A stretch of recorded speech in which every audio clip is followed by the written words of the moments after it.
Adam was a boy who loved nothing more than winning. Whether it was board games, foot races, or even answering questions in class, he always wanted to be the best. Losing was something he couldn't stand. Over time, he found little tricks to make sure he always won. During math quizzes, he would glance at his friends' answers when the teacher wasn't looking. When playing board games, he would move pieces when his opponents were distracted.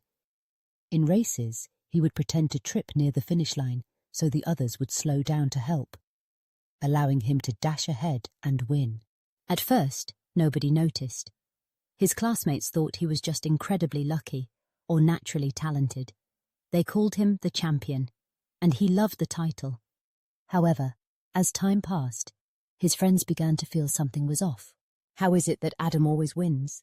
his friend Jake wondered aloud. "Yeah," Mia agreed. "It doesn't feel fair. It's like no matter how hard we try, he always finds a way to beat us." Slowly, Adam's friends started avoiding games with him. They no longer invited him to join their board game nights. When it was time for a friendly race at recess, no one asked Adam to compete. Even during classroom activities, his classmates stopped cheering for him. Adam noticed the change. At first, he thought they were just jealous of his success, but soon he realized that winning didn't feel fun anymore. If no one wanted to play with him, what was the point of being the best? One day, the school announced a big puzzle tournament.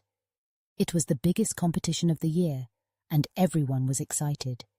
The winner would get a special gold medal and have their name written on the school's wall of champions. "This is my chance," Adam thought. "If I win this, everyone will see that I am the best." But there was a problem. The tournament had strict rules. No peeking at other people's puzzles, no talking or getting hints, no tricks, just pure skill and thinking. Adam felt nervous. In all his games before, he had always found a way to win using small tricks. But now, he had no choice but to rely on his own abilities. The first round began. Adam sat at his desk, staring at the puzzle in front of him. He had to arrange a series of numbers in a special order. He tried moving them around, but nothing seemed to work. Meanwhile, his classmates were solving their puzzles one by one. Mia finished first, then Jake, then Oliver. Adam's heart pounded. He couldn't find an answer. Before he knew it, time was up. The judge came around, checked his puzzle, and shook his head. "I'm sorry, Adam. You didn't solve it in time." Adam felt his stomach drop. He had lost. For the first time in a long while, he wasn't the winner. He wasn't even close.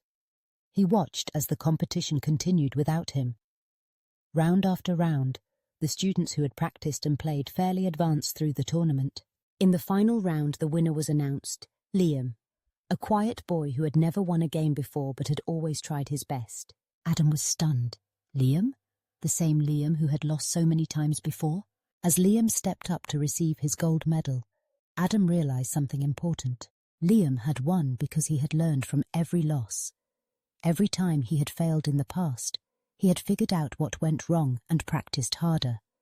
He had become stronger, smarter, and better because he wasn't afraid of losing. For the first time, Adam understood. Winning wasn't about always being the best. It was about learning, growing, and playing fair. From that day on, Adam changed. He stopped using tricks. He let himself lose sometimes, knowing that every loss was a chance to get better.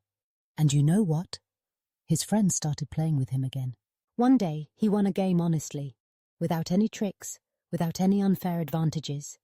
And that victory felt better than all the others combined.